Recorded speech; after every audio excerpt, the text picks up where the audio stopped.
Today I will draw my favorite side dish, consisting of tender tomatoes, juicy zucchini, fragrant asparagus, sweet carrots, and juicy sweet peppers. To begin with, I mark out the hole drawing on the pan to create the desired composition. I apply the first coat of paint, starting from the upper left and gradually moving down and to the right. Tomatoes have a shiny surface, so when drawing, you need to take into account glare and reflections. To create a realistic image, I use intense tones such as cadmium red, cadmium yellow, cadmium orange, and burnt sienna. To enhance the shadows, I add Mars Brown Transparent.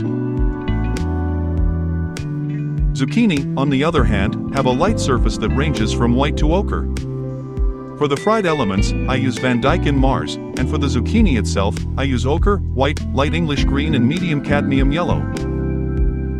The asparagus tends to turn a little yellow when roasted, so I pay attention to the color transitions from green to brown. For drawing asparagus, I chose English green deep, English green light, cadmium yellow.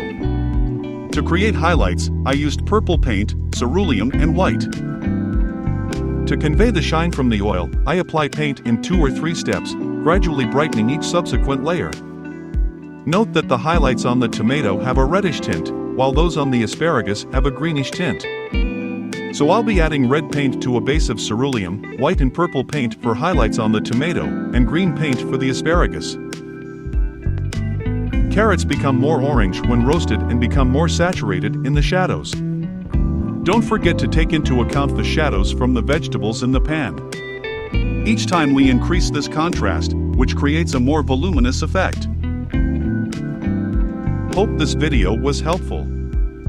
I will be happy to answer your questions in the comments.